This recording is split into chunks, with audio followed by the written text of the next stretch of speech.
Hello, my beautiful community. Thank you for everybody that's here with me tonight. Appreciate you being here. Even those that are lurking in the bushes, make sure you guys hit that thumbs up.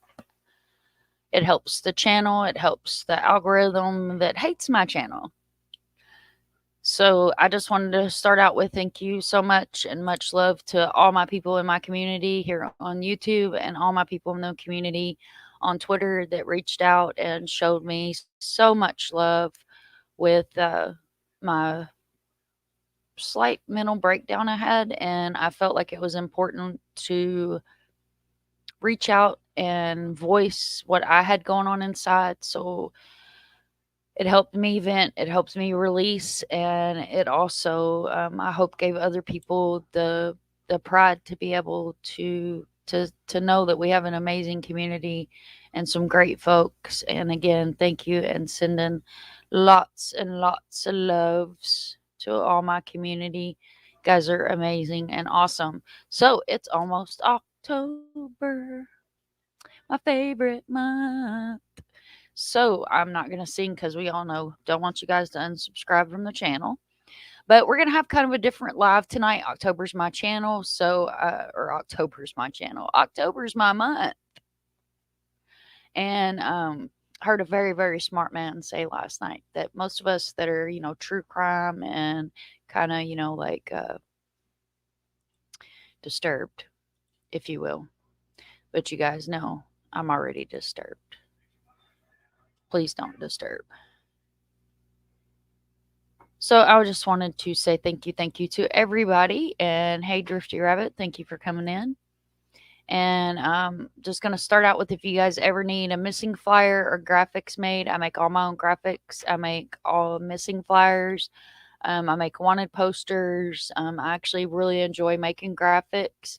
I used to do a lot of intros and stuff for other channels, but I did back away from other channels due to some folks that didn't want to play fair in the playground. But we're not going to go there tonight. We're going to talk about a different kind of scary situation. So I want to talk about creepy dolls and haunted hotels. I think we're going to start out with haunted hotels.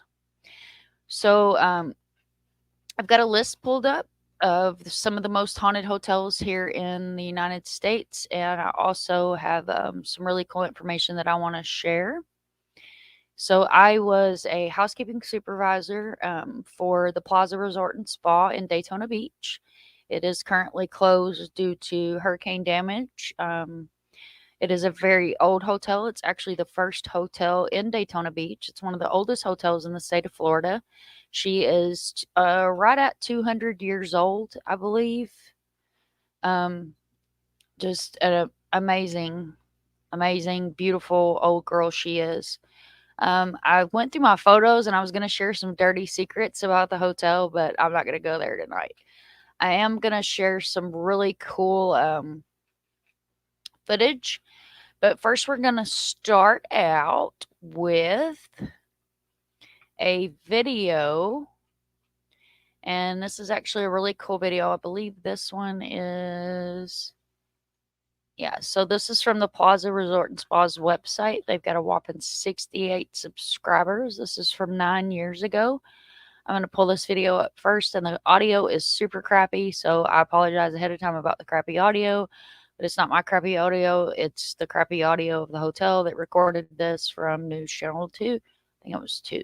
I don't know. We'll figure it out in a minute. So I'm going to share this video, and this is kind of going to give you guys a background on the hotel and some pretty cool information about the hotel. Generally, the owner of the hotel did do there was like, you could go and you could do like haunted overnights, and there was a lot of ghost hunters and stuff that used to come into the hotel. I actually ended up meeting a bunch of really famous YouTubers, and I'm not shouting out any channels, or I would shout them out, that were there doing a kind of an expose, if you will, of the hotel. And I got to tour them around and kind of give them some of the experience that I've had there at the hotel. So the Plaza Resort and Spa, like I said, is a very old hotel. It's located on A1A and Seabreeze in Daytona Beach. And if you know a little bit of history about Daytona Beach has only been named Daytona Beach for a short period of time. The city was originally called Seabreeze, which is what the main strip is, which is an extremely violent strip. And I've got some pretty cool footage of we used to live on Seabreeze, so I actually have some really cool footage of Seabreeze, and then I have some footage of a couple of gunshot situations. The super scary story from where the guy that murdered a handful of people there on Beachside chased me to my car one night. So, uh, but I will start this out with I worked with some really amazing people. And if you worked in the hotel or if you spend any kind of time in the hotel and you're open and open minded, you probably had an experience.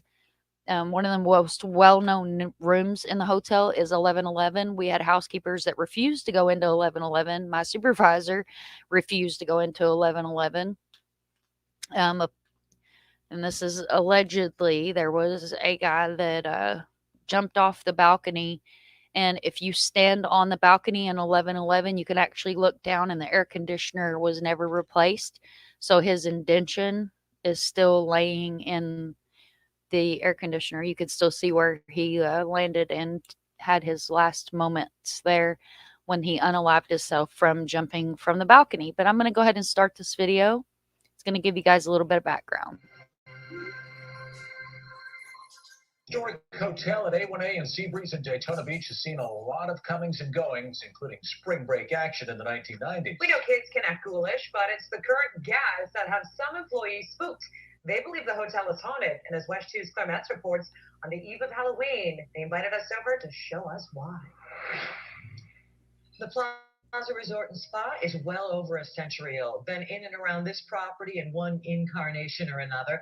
Well, now some employees think that former guests. I said she's an old girl. Like I said, the hotel is extremely old, and I've got like some footage of the guts of the hotel, and I have like some other stuff, and I was started to share those, but we're not going to go that route. But I did want to share this video, and fair use. I am pausing and commentating the video because this is Welsh 2's content. However, it is on the Resort and Spas website on YouTube.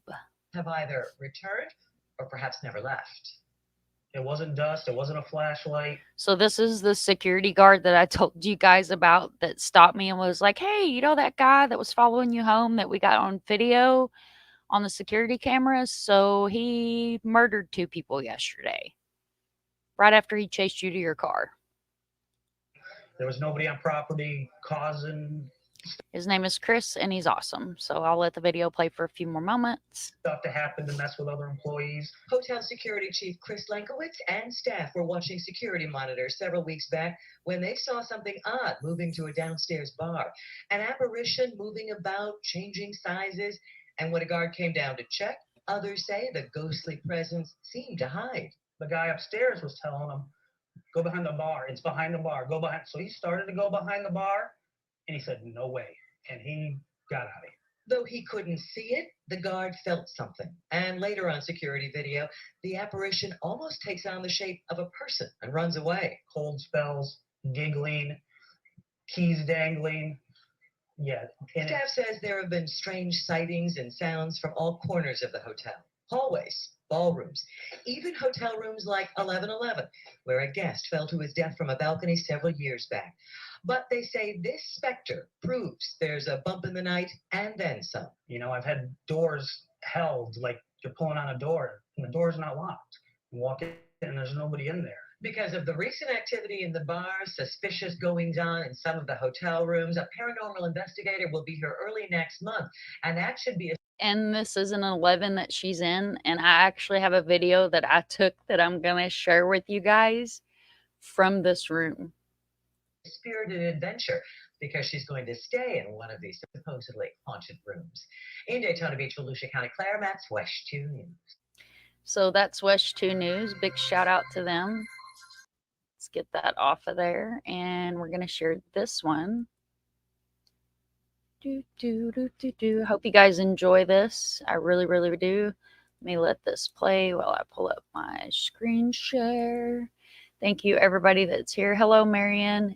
And Bays, welcome in. Thank you so much for being here. Let's see. Which one is it? Is it this one? Nope, it's this one. All right, so we're going to share this video.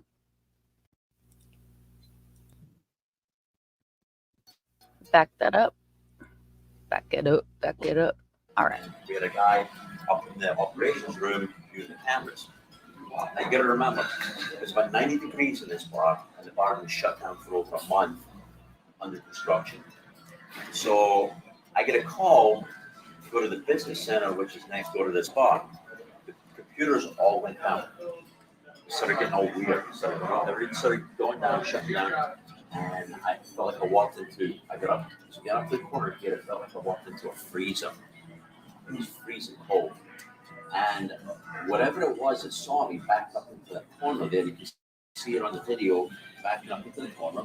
And you can see another one that came up over the bar and it came by my head. Hi, I'm Kathy with American Ghost Adventures, and we just completed another one of our tours here at the Plaza Resort. Our next one will be February the 8th, and it'll be an overnight investigation. So it'll be a nice 4-hour investigation. And you can also get a room here at the hotel and spend the night as well.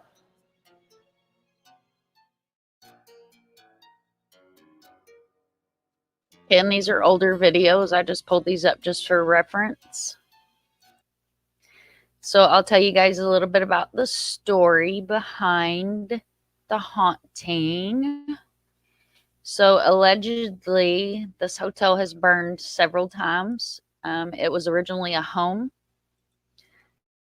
And the home caught fire. It was a mansion.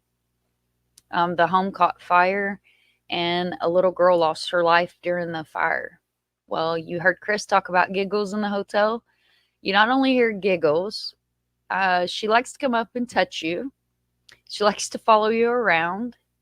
And if you are Native American descent like myself, then she likes to hang out with you when you're on the first floor. We actually had housekeepers that refused to clean rooms on the first floor because you would be cleaning a room and all of a sudden you would feel a tug like on the lower part of your clothing.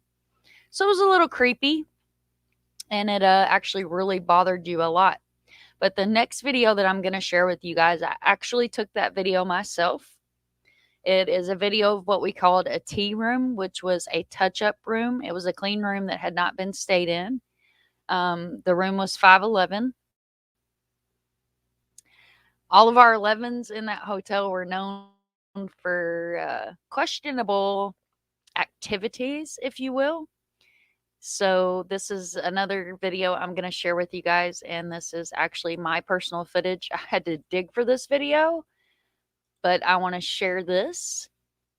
And this is my Facebook, guys. If you're not following me on Facebook, it's Mind of Monsters on Facebook. And then I have a group as well, which is True Crime Missing Posters, excuse me, with Sunshine. I am so sorry. So I want to share this video with you guys. This is a tea room. This is a clean room. Nobody's been in this room. Room hasn't been rented. This is an 11. 1111 is our famous room for the jumper. And this is a microwave that's running. As you can see, there's no time. You can clearly hear the microwave and clearly see that this microwave is lit up. You heard it stop. And now the microwave is officially turned off. Again, Plaza Resort and Spa, Daytona Beach, Florida. Highly haunted hotel. This is a tea room. Let it play again. This is a clean room. Nobody's been in this room. Room hasn't been rented. This is an 11. 1111 is our famous room for the jumper. And this is a microwave that's running. As you can see, there's no time. You can clearly hear the microwave and clearly see that this microwave is lit up. You heard it stop. And now the microwave is officially turned off. Again, Plaza Resort and Spa, Daytona Beach, Florida. Highly haunted hotel. highly haunted hotel. It is a very haunted hotel. I know a lot of people. Hello, Runaway Truth. Welcome in. Thank you so much for being here. Go ahead and highlight Marion and Bays. Thank you so much. Drifty Rabbit came in to hang out with us. So that's my footage, and there's my tattoo. You guys can see that was my arm, my voice. And I submitted that video to my supervisor, and she was like, "Please don't put that in line. The owner, and I'm not going to use his name, doesn't want that online." Da da da da da. That was when I worked there. I no longer work there. It's been several years since I worked there, and the hotel's actually shut down now. So I'm sharing my experience with you guys. So a lot of people that stay in the hotel, especially in 11s, we had guests that would leave in the middle of the night. We had guests that refused to stay in the rooms. We had people we had to move out of the rooms because they could feel things, hear things, see things, blankets being pulled off of them. In 1111, the guest that never left likes to open their drawers. Somewhere I have footage of the drawers opening, and I turn around and walk away, and the drawer opens back up. And you can actually hear me standing there going, "Really? Come on. I've got 100 views to check. Please stop opening the drawers." And there's also a video of a lady that is on YouTube. And if you guys look up the Plaza Resort and Spa haunting, you'll be able to see her video where her and her husband stayed in 1111 and the drawers were opening. The hotel is an old hotel. It is an extremely old girl, but she has some pretty creepy stories behind her. Come on. Come on. So, the bar at the hotel is no longer active. It used to have a rooftop dance room on top of it. I believe there was 100 people. I might be off on my numbers that were killed. The roof fell in, and a lot of people that were dancing inside the pool bar were murdered, killed, unalived from people falling on top of them out of nowhere.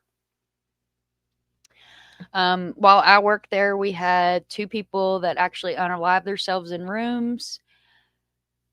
One of them was an 11. I had a gentleman that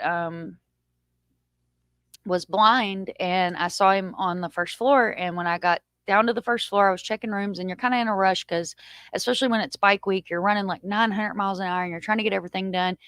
And I didn't realize this gentleman was blind.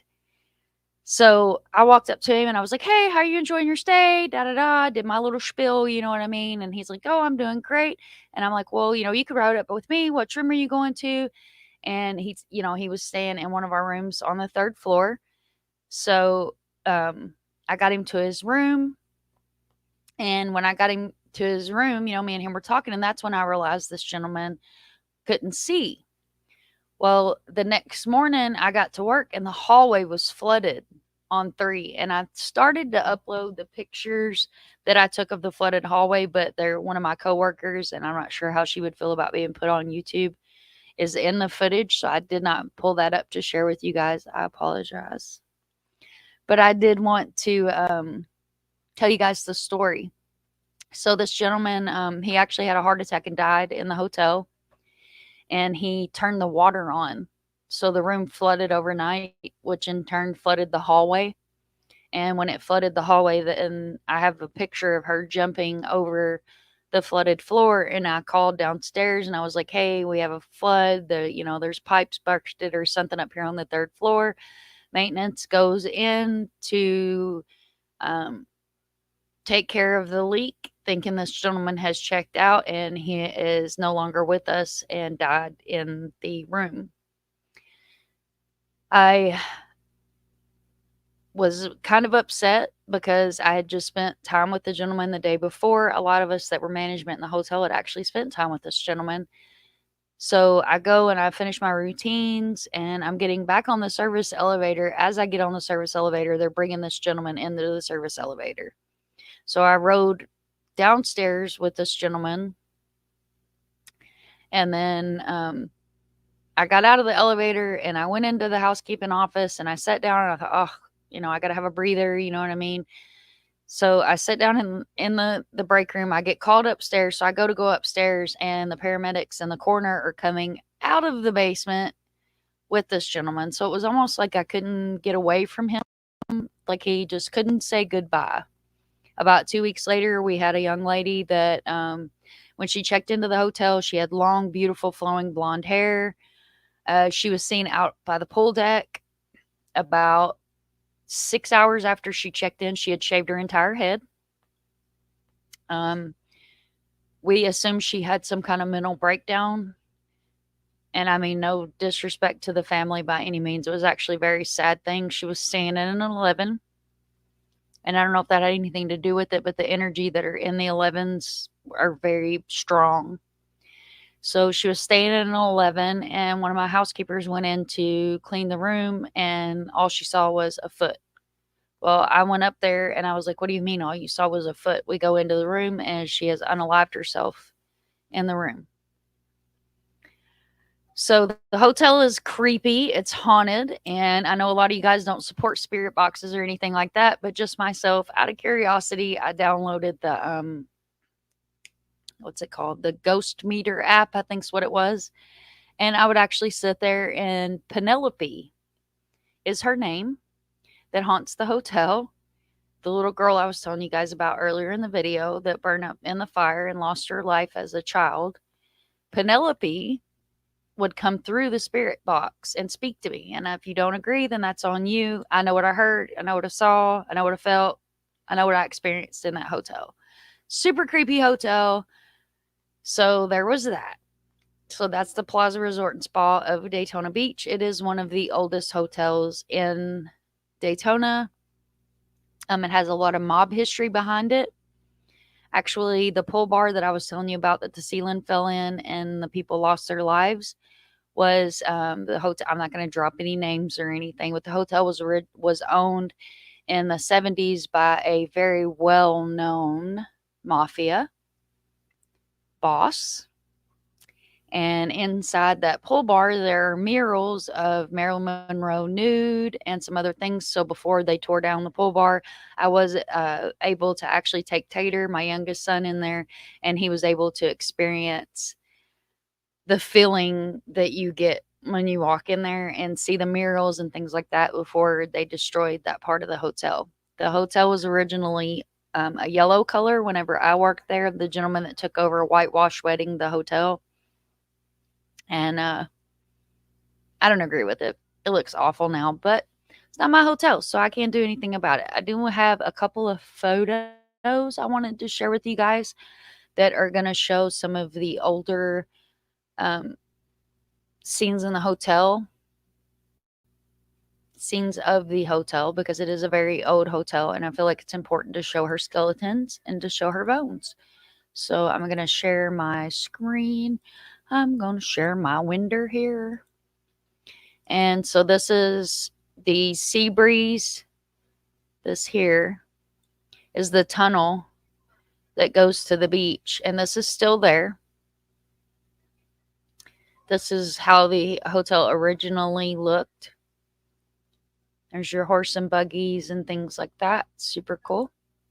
This is another photo of an airplane. This is the hotel in the background. Thought this was a neat photo to share as well. This is a horse and buggy, the hotel. And then this is a king size room. Since the 11s we looked at, this is actually a suite. And the swans that are on the bed, I believe that either myself or my supervisor, and I'm not going to use her name, made those. I was also known for making elephants, pigs, monkeys. I can make all kinds of stuff with towels. It's super cool. If you ever stay in a Disney, you guys will see that Disney properties also use animals on the beds. Super cool. And then I closed that way too quick, so I apologize. And I just wanted to show this old girl here. So the hotel was originally called the Charlton when it was turned into a hotel. It was used for a medical hospital during the war. The hotel has a lot of history. So this is another beautiful photo of the hotel way back in the day. And this is when they were playing golf in front of the hotel. So this would have been pre A1A. So super neat. I wanted to share that with you guys. Let's see. Crime Curious, welcome in, hun. You also worked at a hotel with several deaths. I've actually worked at 2 hotels. I worked for the Hilton in my hometown, Paducah, Kentucky, and we had a gentleman, and again, he's well known. I'm not going to put his name out there or anything, that used to stay at the hotel, and how do you put this nicely? Invited his extra bonus girls over. Well, one of my housekeepers went in to clean the room, and she did not realize that the gentleman was in bed asleep, and she cleaned the entire room as a stayover. And I'm going to drop Crime Curious's link. If you guys are not subbed up, make sure you go sub up. She's an amazing channel. She does great work. She's an author, an amazing human being, and just does amazing work. And also she does bedtime videos. Her voice is very soothing, and it's amazing to go to sleep to. So those of you that like to listen to 911 calls and things like that, she actually reads documents and other things like that. So it's very soothing to sleep to. So anyway, back to my story. So she cleaned the entire room, and then I was called downstairs that I needed to go upstairs. There was something that needed to be handled. I get upstairs and get downstairs. When I get downstairs, the gentleman's wife had called, and long story short, we had to get the paramedics out there, and he had been dead in the room for a couple of days. But at the time, we at the Hiltons, you didn't clean stayovers every day. We cleaned stayovers every 2 days. So I don't feel like I should be held accountable, or my staff, because that just was the way Hilton's policy was at the time. So much love to his family. Yeah, it was creepy. It was super creepy. Super creepy. And many of you guys know that there's a lot of people that lose their lives in the ocean. There's been a couple of teenagers that lost their lives in the ocean in front of the plaza while I worked there. And, much love to their families. And, it's a big hotel, and I guess they don't like to leave. I enjoyed working there. Like, I mean, this the creepy factor of it was, I didn't realize that the hotel was haunted when I first started working there.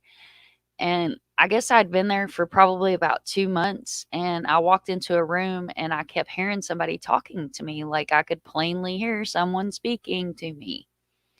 And there was nobody in that room but me. So I know what I heard. But I want to share this. So this is a picture of the hallway, and there's no orbs or anything like that in the photo, but I did want to share it just because it's a photo that I took. And like I said, I had a bunch of photos put together that I was going to share, but I don't want to put out like all the information on the hotel so you guys will see all of its dirty little secrets.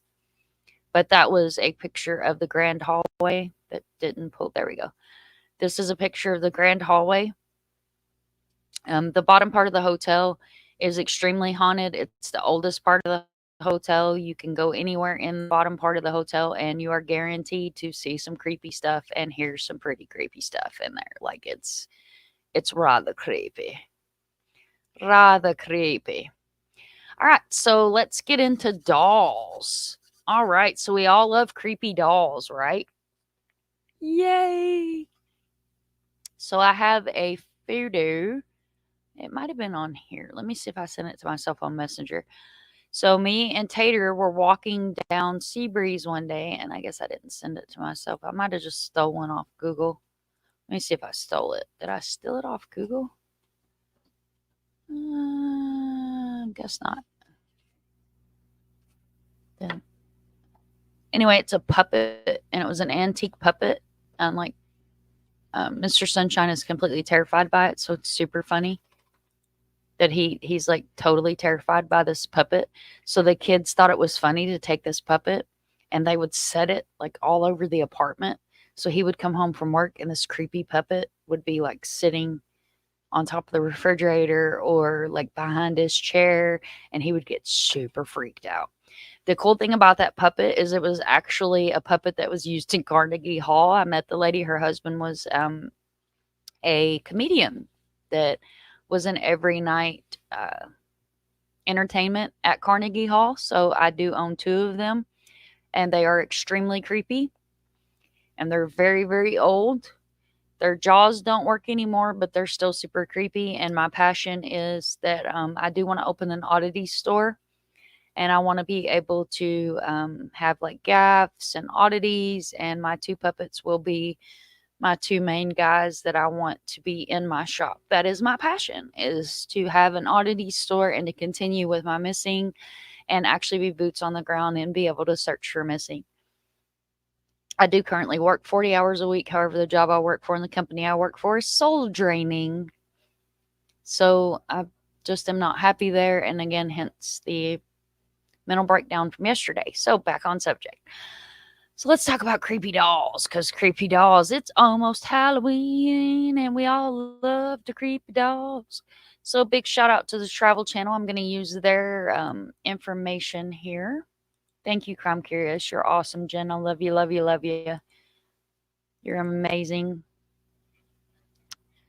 Okay, so this is Paranormal Playthings, the world's most famous haunted dolls. Even before Chucky and Annabelle, and guys, I was born in 79, vintage 1979, all original parts here. Chucky, the good guy doll, I wanted one so bad. My mom wouldn't buy me one. She already had a redhead, so she didn't want to buy a redheaded doll, I guess. So even before Chucky and Annabelle hit the big screen, many people profess deep-seated mistrust and very particular childhood staples, dolls. The misgivings are not without cause. According to the Smithsonian Magazine, when dolls became more lifelike in the 19th century, they wandered into the uncanny valley of a gray area, something that almost looks human, invokes negative response. Dolls with their vacant stare and their human physique certainly fit the bill. Beyond that, humans managed to attach a myriad of cultural rituals and folklore to dolls, which, keeping that in mind, here's 6 dolls who somehow have gone above and beyond with their creepy factor, garnered international fame. So first we have Annabelle, and she is one of our most famous creepy dolls. She is now housed in a glass case with wood, and I believe there is a lot of signs around her saying don't take photos, don't touch her, and definitely do not threaten this doll because she apparently does not care for that. Zach Baggins has done a couple of specials on her in the Creepy Clown Museum, and I thought about doing the Creepy Clown Museum, but I know a lot of people have clown issues, and I don't want to have to send out a bunch of trigger warnings because of clowns, so I stayed away from clowns. Okay. So moving on. It's Miss Annabelle. So the story of Annabelle became famous or infamous in the release of The Conjuring and the Annabelle films. The real Annabelle is a Raggedy Ann doll, while much less sinister in appearance, made quite a name for itself in the 1970s. Annabelle was given to a nursing student, Donna, by her mother. Donna and her roommate Angie would often return home to discover that the doll had changed positions, moved rooms. They also found handwritten notes scrawled onto parchment paper asking for help in their book. Paranormal investigators Ed and Lorraine Warren, two of my favorite human beings, indicate that behavior went into the early before they became involved and ultimately took Annabelle into their care in the late 2020. Rumors began to circulate that Annabelle had escaped from the Warrens' occult museum, a panic that was eventually assuaged when the Warren son posted a picture of Annabelle safely in her case. And I wish I could zoom that for you guys, but if you don't know Annabelle, definitely look up Annabelle. Annabelle she did not like being thrown away. She would move around the apartment, allegedly. She would be found in all different kinds of parts in the apartment. She was just like very active doll. So Raggedy Ann dolls are not so innocent. So this is Okiku, and I apologize to anyone that is of Oriental descent if I am chopping this name to pieces. So I just heard about this doll last night. Don't know. I actually was in a rabbit hole about dragons, and I ran across this story. So this story, I know I'm going to read this little piece of article, and then I'm going to tell you guys what I was able to look up last night. As the story goes, Okachu was purchased by a young man sometime around 1918 in Japan as a gift for his younger sister. Tragically, after a year, the little girl passed away from a severe case of the flu. The family created a shrine in her memory, placing a large doll on display. Sometime later, they noticed the doll's hair, which had originally been cut to a short bob, had grown past her shoulders. When the family moved in 1938, they entrusted the doll into the care of the Mingqing Temple in Hokkaido, whose caretakers continue to maintain Okachu and her ever growing hair. So what I saw last night, what I heard in the story was this man was he was kind of a part of the Japanese Navy.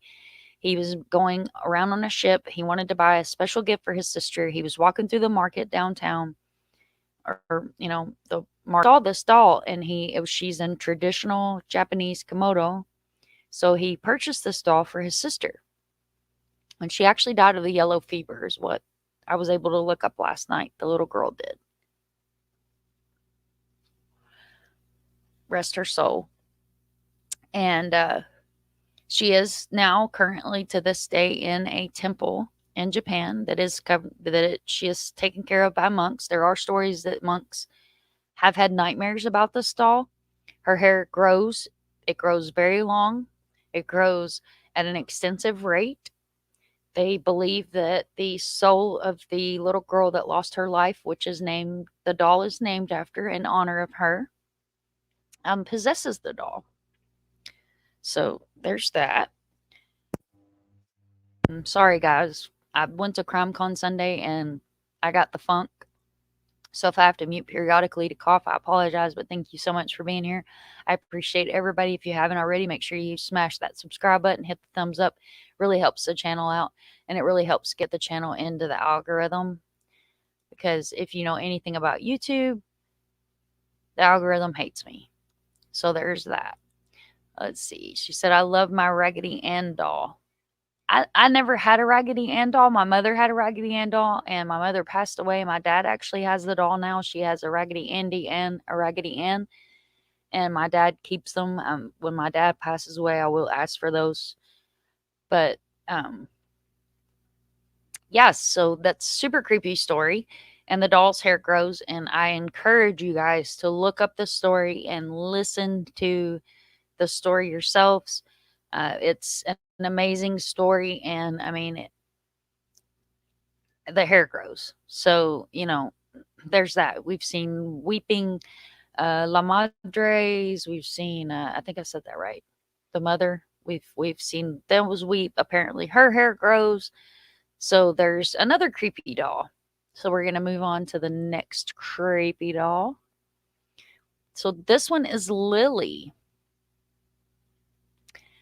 So now residing at Zach Baggins' Ghost Adventures Haunted Museum, Lily was made during 1800s in Germany and features human hair, according to the museum's Facebook post. She was discovered by an antique dealer who took her home, beginning having reoccurring nightmares of a little girl with a very bad accident. She subsequently put the doll up for sale in an antique shop. On one occasion, a customer's little girl spoke about the doll for 3 hours, interacting with her like a fellow child. She informed the proprietor that Lily was the little girl that had been subjected to extreme violence. While encountering the doll, Baggins reported that he felt an immense energy radiating from the figure. So, Zach Baggins, if you're listening to this video, or if you ever run across me, I'm a huge fan. I would love to have you on panel. I think my favorite Zach Baggins video is when you guys are in the strip club and you did the pole dance. Amazing. Love it. Zach Baggins does have the Haunted Museum. I believe it's in Vegas. So if you guys are in that area, make sure you check that out. So this is Robert the doll. Robert the doll is a super creepy doll that is actually in the Keys here in Florida. And if I ever get back to the Keys, because when I went to the Keys, I was with my sister-in-law, and she wasn't a big fan of going to the Haunted Museum, but I really wanted to go because I really wanted to lay eyes on Robert. Again, Robert is another doll that does not appreciate his picture being taken. He does not appreciate threats or anything else. there are stories that bad things happen when you take pictures of this doll. So Robert came to the Otto family of Key West, Florida in the early 1900s as a gift. Their youngest son, Robert Eugene Otto, the boy and the doll became inseparable, with the child often laying blame on his misleads on the doll. The family alleged that the toy often seemed to change positions in its own accord. Again, I'm sorry. They also claimed that when their son was alone in the room, they could hear him conversating with the doll and the doll responding in a completely different voice. After Eugene's death in 1974, Robert the doll was given to East Martello Museum. Visitors who have taken pictures without permission to claim have experienced terrible misfortune as a result of their transgressions. Robert is surrounded by letters of apology and admiration. So I know a little bit of background on his story as well. He was given as a gift. He was given as a gift, I believe, by a housekeeper. And if I'm wrong, I'm so sorry. You guys can correct me in chat. I have a million cases in my head, a million stories in my head. And he was dressed in a sailor suit because the sailor suit was Eugene's favorite outfit. He actually kept the doll into the time of when he was an adult. His wife was not happy about the doll. They were inseparable, and I wish I could find audio, but there is no audio. He lives in a glass case because Robert likes to move around. So he has also been encased in glass. This is Ruby. So big shout out to Paranormal Occult for the photo provided. Ruby is a porcelain doll with a penchant of moving around place to place. Currently residing in the Travel Museum of the Paranormal and Occult, she comes from mysterious origins. Her previous owner said she originally belonged to a little girl in the family who died while holding the toy. Following the tragedy, she was passed down through the generations until coming to her current residence at the museum. Visitors often report experience an overwhelming feeling of sorrow radiating from Ruby. So we'll take another look at Ruby. As a little girl, I collected porcelain dolls. I was not one of those kids that you had dolls all over my room because they creeped me out even as a child. So what I would do is I would turn all their heads away from me and I would put them in the closet so that way they couldn't watch me sleep at night. So fun fact from when I was a little girl. This is Letta. So we're going to learn about Letta and then we'll pull her picture back up. Short for Letta Me Out. Letta is a 200-year-old wooden doll with human hair. He was discovered beneath a house in Wagga Wagga, Australia. So FarQ, if you're in here or if you replay on this video, please comment below. Do you know Wagga Wagga? Can you bring any kind of insight to us about this amazingly creepy doll? I reckon he walks in the nighttime.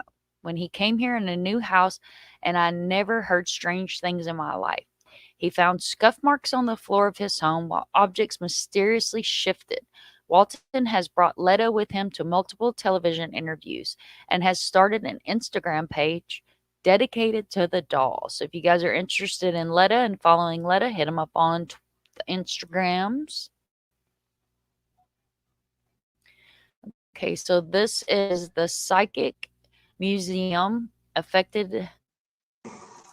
Did you guys get any nausea at all? Because I just got nausea right now. I feel sick. Yesterday, Jay both Billy and Jay. And there's my man, just in case you don't know, that is Zach Baggins, the one and only. He has extreme allergies, so he does wear a mask. It is not because of the bear flu.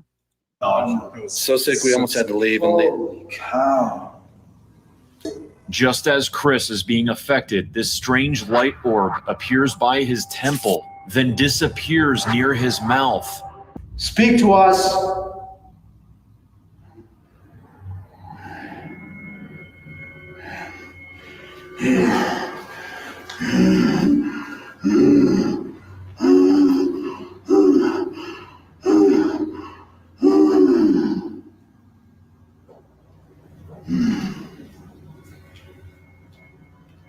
All right. I'm going in and out. I need to sit.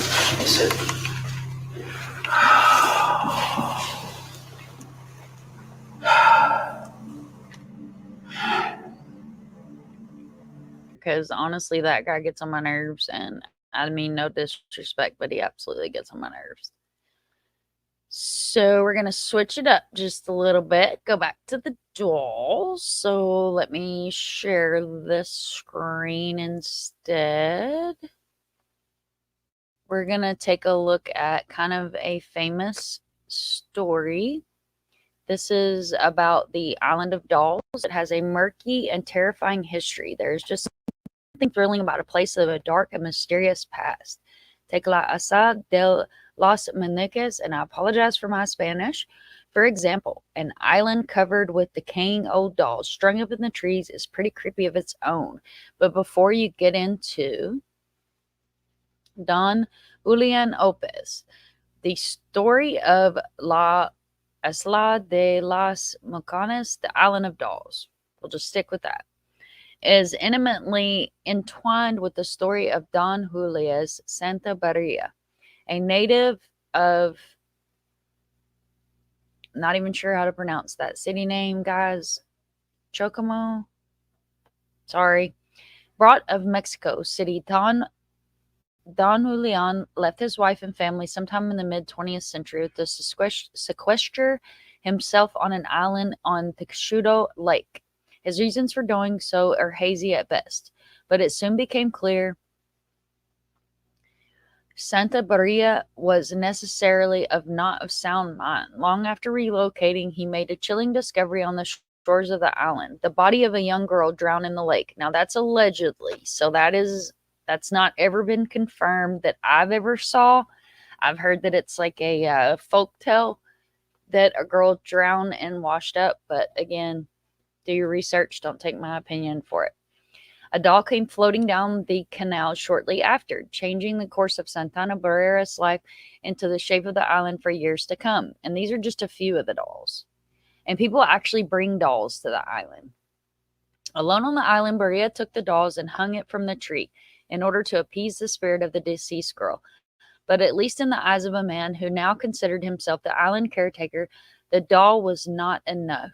For the next 50 years, Santa Barrera would scrounge dolls from the trash, from the canals, and hang them from the island's many trees. Some he'd hang in whole, others in various states of despair, headless, torsos, and less, or taken apart in other ways. These don't sound like the actions of a person of a healthy grasp of reality. And indeed, there are many doubts surrounding the legend, and the biggest question is the reality of the little girl who died. Many people, including Don Julian's own family, didn't believe that he ever found the little girl, although whether they believed he had made it up. Sorry, guys, I got a sunshine creeper over here. You threw me off. I'm reading. You just threw off the whole paragraph. Sorry. Technical difficulties. All right, get back to that. Okay, so we'll start over since he came over here creeping on my live. Lurking in the bushes over there. All right, so these don't sound like the actions of a person of a healthy grasp on reality, and indeed, these are doubts surrounding the legend. Biggest question, the reality of the little girl who died. Many people, including Don Julian's own family, didn't believe that he ever found the girl. Although whether they believe it or he made it up, imagine the experience of how someone was mistaken and unclear. What is clear is that whether the girl existed or not, Don Julian devoted the rest of his life to her, and perhaps the creepiest of all, at the end of his life, had clear ties to the story of a drowned child. So there's some more creepy dolls hanging from the trees. The death of the doll collector. In 2001, Don Julian Santana Barrera passed away. His body was discovered, you guessed it, drowned in the canal, in the exact place where he had always said he saw the little girl. In response, tourists began flocking to the island to pay tribute. They brought dolls of their own, and to this day, people honor both Santana Barrera and the little girl, whether or not she was real, by hanging dolls in tribute. You can also do so too. Many ferries stop here, making it a macabre must-see. Macabre. Sorry, guys, I got in Spanish mode. Macabre must-see on any tour to the ancient Aztec canals. Super creepy. So then I have this I want to share. This is the 27 most haunted hotels in America. Explore hotels of paranormal activity and ghost stories and unexpected guests. So before I get into this ad or this, I'm going to just check to see if anybody else is hanging in here. So we had a Drifty Rabbit come in and drop her link. And anybody else that's lurking in the bushes, make sure you guys hit that like button, subscribe if you haven't already, and share out this video. It really helps the channel. It really helps the algorithm. The channel is no longer monetized, so don't feel like you're feeding the cow or anything like that because it's not monetized. And I think I buy my coffees in my description. Never ask for that. But if you guys want to help, it helps out because I do make missing flyers and I do, I do help where I can. So if you guys want it, that's great. But otherwise, don't worry about it other than sharing and hitting that thumb, leaving your touch DNA if you're using a phone because it's free. All right, back to the meat and gravy here. Make sure you look around every corner of these spooky properties. So look at it. This is kind of a creepy photo, and I don't think it's going to let me pull up the photos. I wish I could get rid of all this stuff. I think it's just going to throw another ad up there, though. Have you ever wondered what it would be like to spend the night in a haunted hotel? At these historic properties, many travelers have checked in, but as the legend has not. Not everyone has checked out. To help you decide which spooky property to add to your bucket list, the U.S. News evaluated expert, a user of opinion, to long bring the haunted hotels in America, from long lost ones to the glamorous ghosts of Hollywood past. The mysterious destinations are ready to tell their stories. Not going to read about the bear flu. So this is the Stanley Hotel. This is Estates Park, Colorado. Beautiful piece of property. Opened to the public in 1909. The opulent Colorado property overlooking Estes Park and framed the Rocky Mountains is best known for being an inspiration behind Stephen King's 1977 novel, The Shining. King spent a lonely winter night here with his wife in 1974. So lonely, in fact, that the hotel's only guest that night, the author woke from a nightmare that his son was being chased through the hotel's eerie halls by a fire hose. By morning, King had already informed the rough outline and had become one of the most ironic horror stories to date. Today's tales of ghost sightings and strange happenings at the Stanley Hotel have garnered the property a haunted reputation. To hear these stories and possibly come back with one of your own, book one of the hotel's hour-long night tours, where you can learn about the spooky backstory behind this historic hotel. Daring guests can even opt in to stay overnight in one of the hotel's spirited rooms. Those reported to have the highest levels of paranormal activity are rooms 401, 407, 428, and 217. The very suite where King was inspired to create The Shining. While recent travelers loved the Stanley Hotel, beautiful grounds, and old world charm, some felt that it was lacking amenities. If you plan to stay in a spooky October, may the Estates Park annual Elk Fest, a top festival. So plug for the Elk Fest. All right. Then we have the 1886 Crescent Hotel and Spa of Eureka Springs. Another beautiful piece of property, guys. Look at that. Amazing. A stay at this spooky property isn't for the faint of heart. Located in Eureka Springs, Arkansas, in 1886, the Crescent Hotel and Spa has received hundreds of reports of paranormal experiences over the years. The building once served as a women's college and then later an experimental hospital. Sorry, guys. Ran by the infamous Charlton Norman Baker, who claimed to have the cure to cancer. Many people died in his care, and today the spirits of the haunted of the building. So, guys, if you look into his story, that's another creepy dude. Luckily for the ghost hunting guests, the property is full of embraces and its statues of America's most haunted hotels. Ghost tours are held nightly, taking visitors through the ominous sights such as the Crescent Hotel morgue, where guests have recounted seeing a dark figure and feeling cold spots. There are even reports of hotels getting touched and poked. Seriously, ghost hunters can also check out the hotel's historic archives on the 4th floor before bedding down in Michael's room, which is said to be the most haunted room of the hotel. For even more ghostly investigating, arrive in January for the Eureka Springs Paranormal Weekend, which is hosted by the hotel every year and includes an overnight haunts of special seminars and exclusive access nearly to all the spaces on the property. The Queen Mary. We don't even get a photo? Well, the Queen Mary of Long Beach, California is a historic hotel and unusual for several reasons. Not only filed tales of ghostly encounters and paranormal occurrences, it is actually housed in a retired cruise ship docked in Long Beach, California, overlooking Los Angeles. The Queen Mary. Let's see if we can find a photo. That kind of sucks. How are they going to just tease us like that? There we go. Oh, yeah, that's a creepy. Look at that. That's kind of like the skeleton Navy ships that are in the Keys. They're kind of creepy to look at, too. Just being honest. Just being honest. So it's going to load forever and ever and ever. So let me turn off my camera. Hi, Thor. Welcome in, love. And Jen Crime Curious, she says, love going there, been there twice. Oh, girl, I am so jealous. Playing a game and listening. Awesome. Thank you so much for listening. I'm having a little trouble Englishing here, so I appreciate you hanging in there with me. All right, let me make sure my screen's sharing. Here we go. So now we're back to game one here. So this is the La Fonda on the Plaza, Santa Fe, New Mexico. So Santa Fe, New Mexico is a beautiful city. For those of you that know me and know a little bit behind my story, I actually lived in Las Cruces, New Mexico for years and years, many, many moons ago. I'm a big fan of the Wild Wild West, and I actually was able to meet some really amazing people, and I know a little bit of background on Billy the Kid, and I've actually been taken to the cemetery and shown the headstone where his final resting place allegedly is. So back to our hotels here. So this is the La Fonda on the Plaza, Santa Fe, New Mexico. And again, a beautiful hotel. Guys, it seems like these hotels, they'll pick like the prettiest room they have to share these photos because the Plaza is known for doing it too. And I don't smoke on camera, so I'm sorry if you guys heard the click. That's what it was.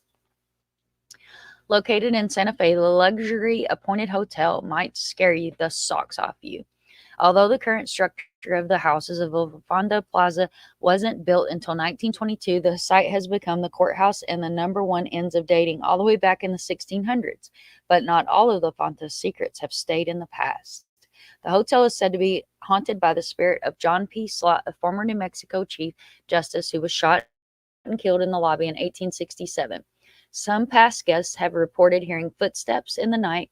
Other legends tell of a bride who was murdered on her wedding night, haunting the bridal suite, and the spirit of a businessman who jumped down the hotel well after gambling all of his money away.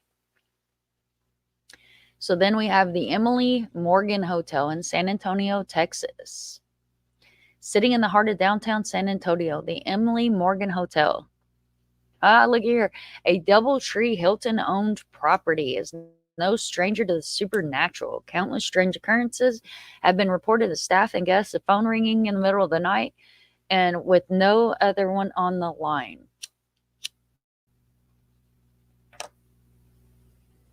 Inexplicable sounds coming from unoccupied rooms, doors closing without being touched, and ghostly figures wandering the halls.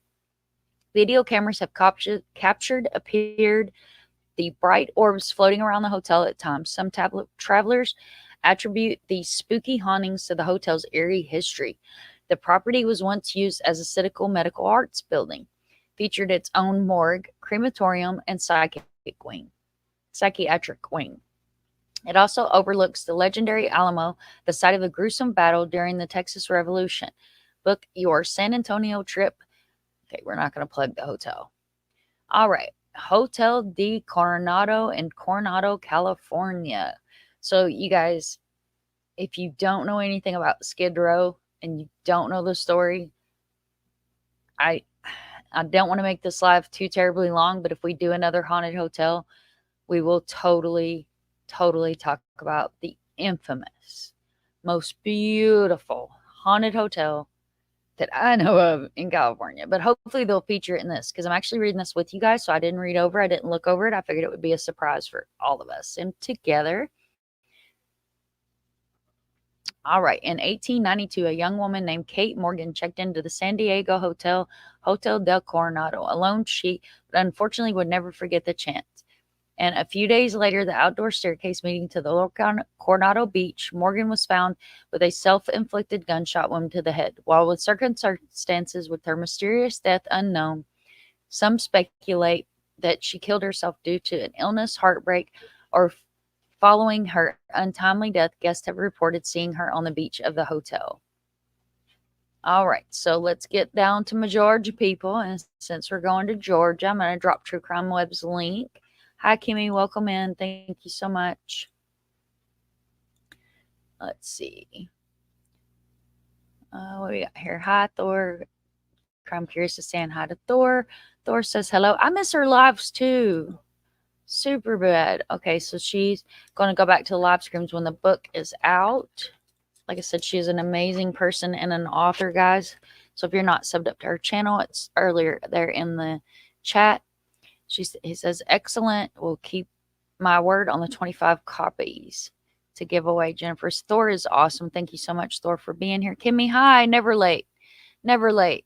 Woohoo, Jekyll Island is in my neck of the woods. All right. That's what I'm talking about. All right, all right. So I'm going to drop Steve's link real quick here, since he's my Georgia folks too. So if you guys are not subbed up to True Crime Web, make sure you guys go sub up to True Crime Web. Steve is amazing. I actually had the honor of meeting Steve and having coffee with myself and Mr. Sunshine. He's an amazing person. Retired GBI, just has like some awesome background and is a great resource.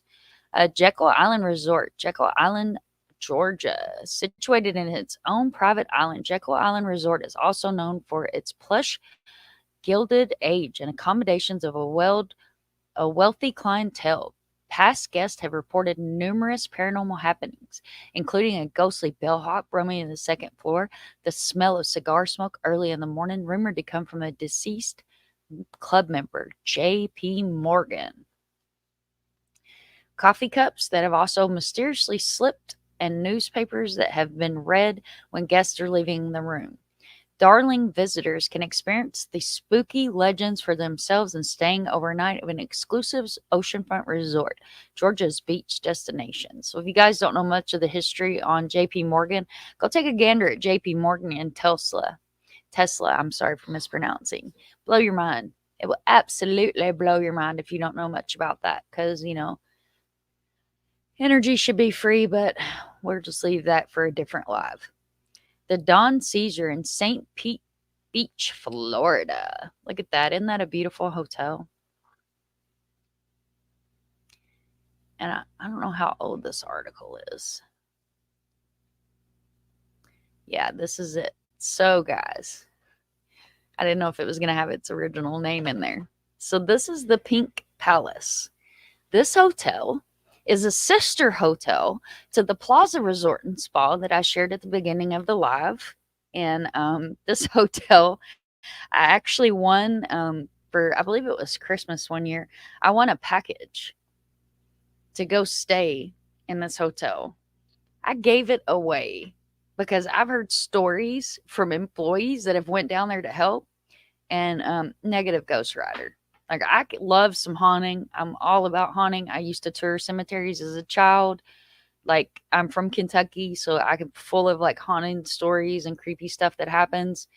But yeah, Christy, don't stay in this hotel. Dubbed the Pink Palace, the famous Florida hotel facing the Gulf of Mexico is often considered one of the most romantic destinations for lovebirds.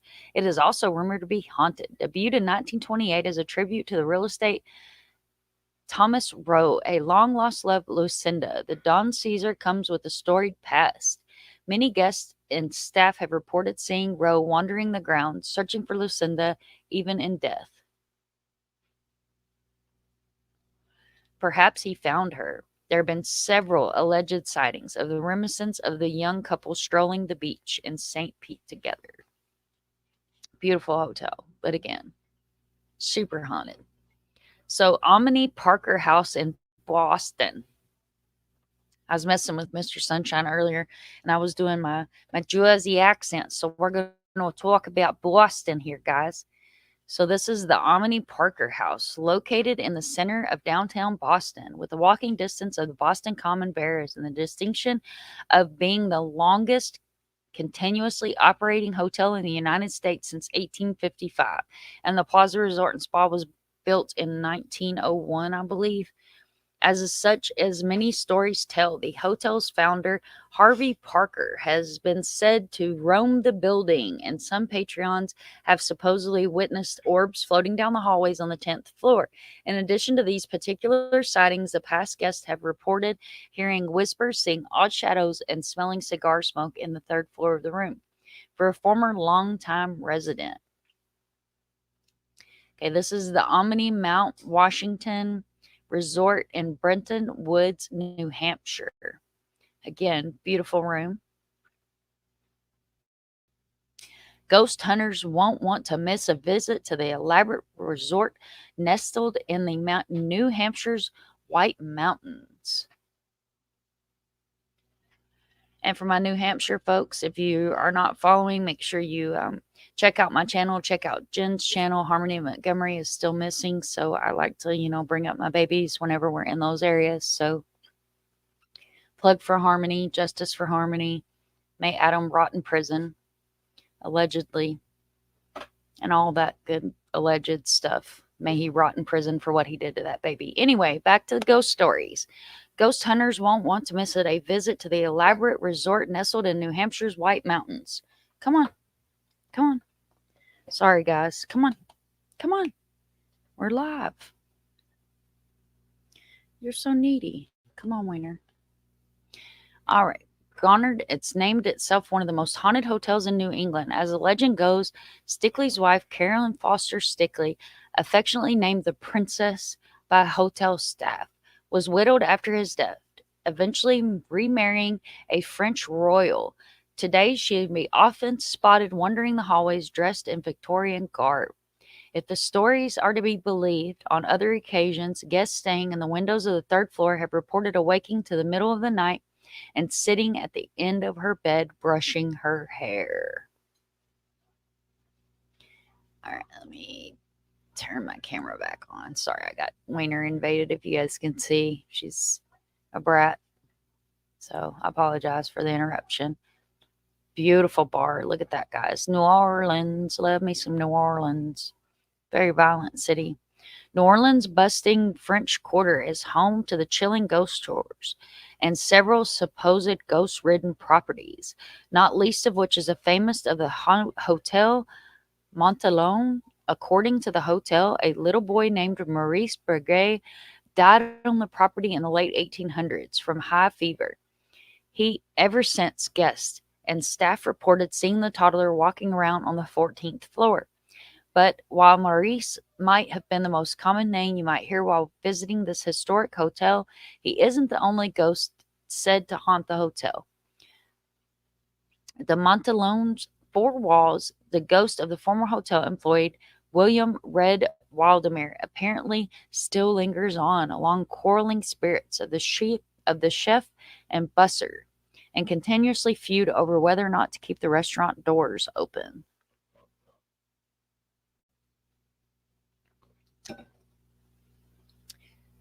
So bucket list, I really want to go to New Orleans, and I don't care anything about going to Mardi Gras. I really want to go to New Orleans, and I want to be a part of a funeral. I want the funerals that they do, the traditional funerals, because it's amazing, and they sing beautiful music.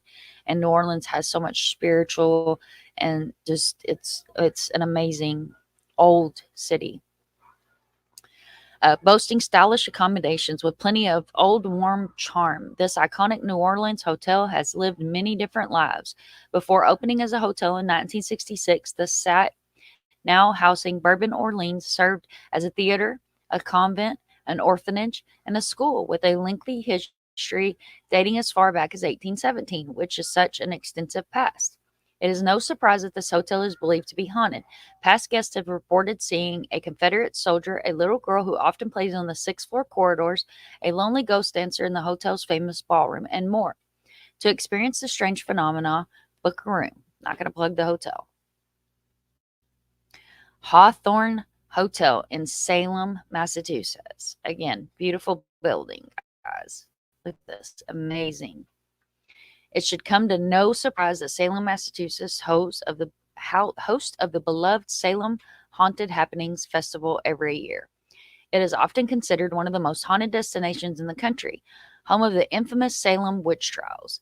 This witchy city by the seas receives hundreds of thousands of visitors each and every year just in the month of October. While touring the nearby witch house and the House of Seven Gables, enhance your spooky experience with further bedding down at the favored Hawthorne Hotel, named after Salem resident and author Nathaniel Hawthorne. Located in the historic downtown Salem, across from Salem Common, this grand structure is shrouded in misery. Guests of the hotel have reported moving furniture and unexplained noises and ghost sightings, odd smells, and more. An unseen baby has been heard crying on the third floor, and some guests have even reported seeing a spirit of Bridget Bishop, one of the first women executed in the witch trials, wandering through the halls of the hotel. And if you guys didn't already know, Crime Curious is in our chat. She is another amazing author, our very own author. Make sure you sub up to her channel.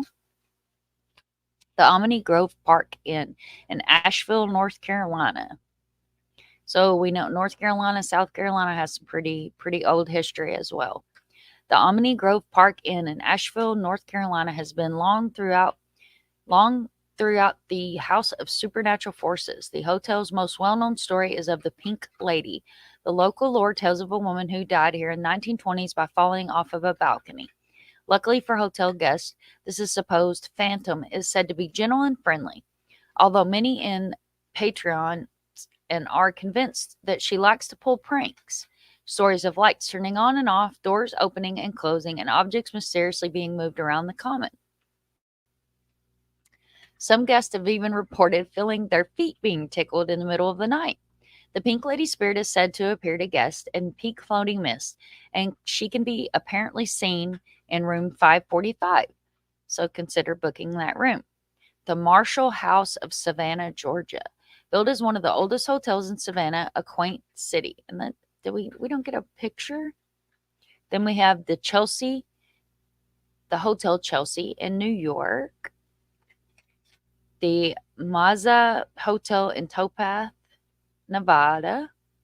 We have Hotel Sorrento in Seattle. The Concord's Colonial Inn in Concord, Massachusetts. Admiral Fell Inn in Baltimore. The Red Lion Inn in Stockbridge, Massachusetts. This is the Sagamore Resort in the Boston Landing, New York. It's a pretty picture. Very pretty picture. Okay, so here's another one that's close to home. This is the Union Station Nashville Yard. So you guys know CrimeCon 2024 is going to be in Nashville in May. Make sure you guys save up, get ready to see me there. We're going to have a booth. It's going to be amazing because Nashville is my town. And I have completely harassed Mr. Sunshine for like a week now with that song. This is my town. Na, na, na, na. Again, please don't unsubscribe due to my singing. I promise I'll try not to do it again.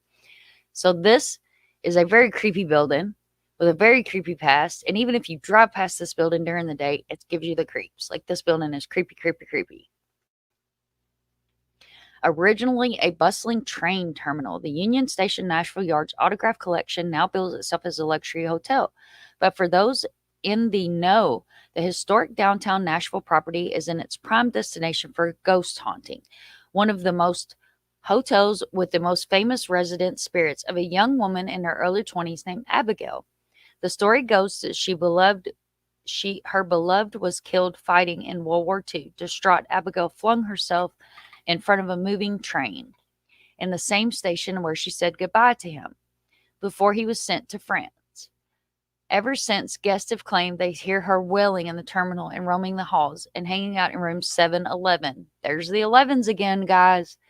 Guests who have stayed in the 7-Eleven report flickering lights, apparitions, photographs and mirrors, and sudden cold spots and strange noises.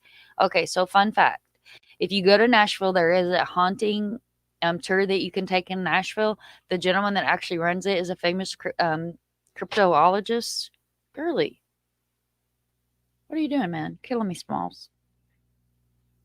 And he does a tour. Also, something else that's kind of creepy about this hotel that you can read up on, you can vet me on this. There's a piano, and it is said that that piano plays itself, and then an apparition can be seen. Never seen it for myself, but there's a lot of encounters. Also, Printer's Alley in Nashville, and I'm probably going to just kind of chill out right here. And we're going to talk about Nashville just for a few moments. Let's see. Make sure I didn't miss anybody here. Kimmy, thanks for everybody that stayed in here and hung out tonight. I appreciate everybody. I really do appreciate you guys. So Nashville has a long history of hauntings. Nashville is a very old city, and the Hermitage is another very haunted place there. There's actually a fairy tower, is what my kids called it. It is a old silo that's out towards the Hermitage. Super creepy. It's in Mount Juliet. We saw some pretty creepy stuff there. But anyway, if you go to Printer's Alley in Nashville is said to be haunted. It's one of the oldest locations in downtown Nashville. Also, there is, it's kind of misknown unless you really know a lot about the history of Nashville. The Grand Ole Opry that you guys see today, which is located by what used to be Opryland, which is now Opry Mills. The Grand Ole Opry is actually called the Ryman Auditorium. And yay go me. I don't know if you guys are a fan or not, but I got to see Ted Nugent at the Ryman. And I actually was so close to him, I could feel his sweat coming onto me, which is kind of gross. So I apologize, guys, but it was amazing to have Ted Nugent's sweat fly onto me. He actually sung to me during the concert in the Ryman, but it is an old hotel, and it's said that there's a lot of creepy stuff that goes on in that building as well, and not hotel, the Ryman Auditorium. And I believe it actually has rooms in it that a lot of the artists stay in. So there's apparitions that can be seen walking around the y'all see this spalt wainer? This is a spalt wainer here. What are you doing? What did you do? Y'all want to see this? This is a spaltus wainer right here. She's getting old, so she's starting to bald. She is so spalt. This is Girly Girl. She is my live bomber. But anyway, so back to the hauntings. So yeah, Nashville's full of all kinds of fun haunted stuff, and I can't wait to take Mr. Sunshine so he can experience some of the stuff that I've experienced over the years in Nashville. And yeah, it's pretty creepy. So I'll tell you guys a story. So my husband that passed away several years ago, and if my kids are in here, you guys know I love you, and I'm not speaking ill of him. He passed away, and he grew up on old family land off of Dickerson Road in Nashville, Tennessee. And the kids, they're all grown now. Civic is one of my mods. You guys will see him in here often. I was actually pregnant with Tater, and there was 2 houses that were in between. So we lived in the big house, and the old house was his grandparents' house. So one day, when I'm not going to use his name, but my ex-husband was a kid. There was another kid that lived in the neighborhood, and he was killed by a car. A car hit him and murdered him. They were like 5 years old, I believe, when it happened. So I had was fixing lunch for the kids, and we had a big TV, like an audio room set up in the other house. So I go out, and I'm going across the yard in between the 2 houses to get the kids to tell them to come eat lunch. And Civic at the time was about 6 years old. And I hear what I thought was Civic in the creek. I can hear trucks banging together. Rum, rum, rum, ksh, rum, rum, rum, ksh. So I yell back by the creek, and I'm like, hey, it's lunchtime. Come in, please. So I hear him say, okay, Mom, as clear as I'm talking to you guys. So I get into the house and I walk into the house, like I said, where we had the game room, the audio room, and everything set up for the kids. And all 3 kids are sitting there watching TV. So I looked at the kids and I said, "Get up. Don't ask me any questions. Let's go. Let's go now. Go to the house." So I took the kids to the house because I didn't know. I thought maybe some little boy had got away from his parents or, something. So I go back there to tell this kid, "Hey, where are you from? Let's go find your mom." I get back there and there's nobody there. So I said, "I don't know who you are. I don't mind if you play here, but you really scared the bejesus out of me. So I am going to kindly ask that you leave the property and don't return. And if you do return, please let me know you're here." Because I thought it was my little boy playing in the creek. And I know what I heard. I didn't see him. I know what I heard. I heard toys playing. Vroom, vroom, crash. Vroom, vroom, crash. And I said, "Come on." I called him by name. "Let's go eat lunch." "Okay, Mom." There was nobody there. And that happened in Nashville, Tennessee, off Dickerson Road, where I raised my kids. True story. 100% facts. So, again, guys, those of y'all that have hung out here with me and listened to me talk about hotels, creepy dolls, and my experience that I had at the Plaza Resort and Spa while I worked at that creepy hotel, I appreciate that. Again, big shout out to everybody that sent me love when I did decide to openly just kind of spill all emotion yesterday on my Twitter and my channel. And I believe I posted it on Facebook as well, because I feel like mental health matters. And this really helped me tonight to kind of get back into my group. Madam, you got down. Y'all saw that. She got down. I didn't put her down. Come on. Come on. If it's not Mr. Sunshine bombing my life, it's the dog. So I did want to bring this to you guys and ring in October. Whoop, whoop, whoop, whoop, because we all know that that's my favorite month. And I am working on something kind of fun. Civic's working with me in the background. And we're going to see if we can't put together something super fun so that way my community, we can kind of interact together. And kind of, I want to start doing like routine lives so we can all hang out together and kind of get everybody used to coming in and being a part of the live and feeling like you guys are a part of the community. So again, I appreciate everybody that came in tonight. But I am going to end this video here in just a few moments. I do want to once again share the microwave at the Plaza Resort and Spa that I filmed myself in 511. And if you didn't catch the first of the live, you definitely want to get the first of the live because it was a very creepy story. And you don't want to miss it. I'm telling you. Okay, so I'm going to restart it and then I'm going to share my screen. So this is a video that I took in the Plaza Resort and Spa. This was taken several years ago. This was in room 511. For those of you that are interested in knowing what room it was, if you snatch out my headphones, chickadee, I'm going to give you to your daddy. This is a tea room. This is a clean room. Nobody's been in this room. Room hasn't been rented. This is an 11.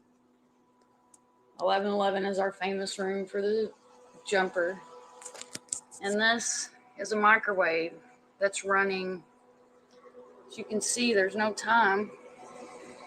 You can clearly hear the microwave and clearly see that this microwave is lit up. You heard it stop. And now the microwave is officially turned off. Again, Plaza Resort and Spa, Daytona Beach, Florida. Highly haunted hotel. This is a So I had to dig for that video to be able to share it with you guys, but I really wanted to share it so you guys could get a taste of what I experienced in the Plaza Hotel. And the hotel has been shut down due to hurricane damage from the hurricane, the same hurricane that relocated myself, because I actually lived across the street from the plaza in a beautiful older historic building. The building, the apartment that we lived in was very active. Sometime I'll get Tater to come on and Mr. Sunshine, and we'll tell you guys some of the experiences that we had in the apartment. Definitely enough to creep you out. I'd also like to maybe next time do something about the I-4 corridor.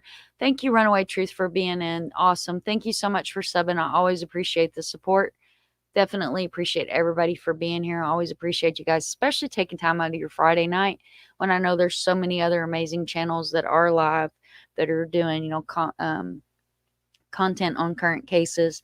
But I kind of just wanted to do something a little different tonight and just kind of give my brain a moment, I guess, to relax from all the true crime and the evil that we talk about and the evil that we experience in this community. But much love to everybody. You guys mean the world to me. Thank you so much for my community. Without you guys, I wouldn't be here. Always remember, if you see something, say something. Never give up. It takes a village to raise a child, and I appreciate you, and I appreciate everybody that helps and everybody that's been there for me. Thank you so much, and hugs, hugs, hugs. Much, much, much love to all of my community. Much love to Jim, Thor, and anybody else that's still hanging in here with us. Guys, replay crew, make sure you drop a comment. It helps get the video out. The algorithm really enjoys it when you hit that thumbs up. When you make sure that you share out the video, subscribe to the channel if you enjoyed the content. I have a lot of really good content. Some of my older content. I do a lot for missing. I do a lot for murdered, cold cases.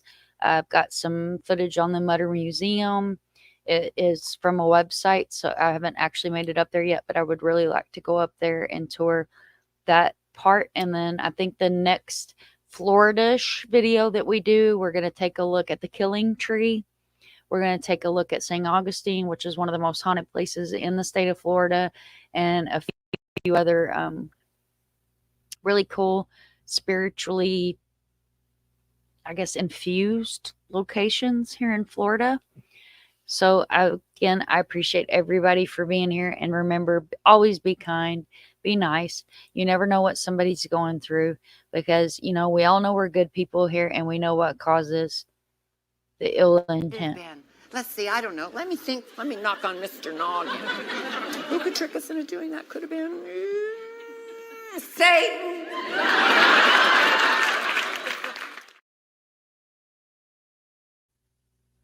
Just saying. But as always, guys, I definitely appreciate you being here. I appreciate all your support and have an amazing, beautiful night.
Bye, guys. Catch you on the flip side.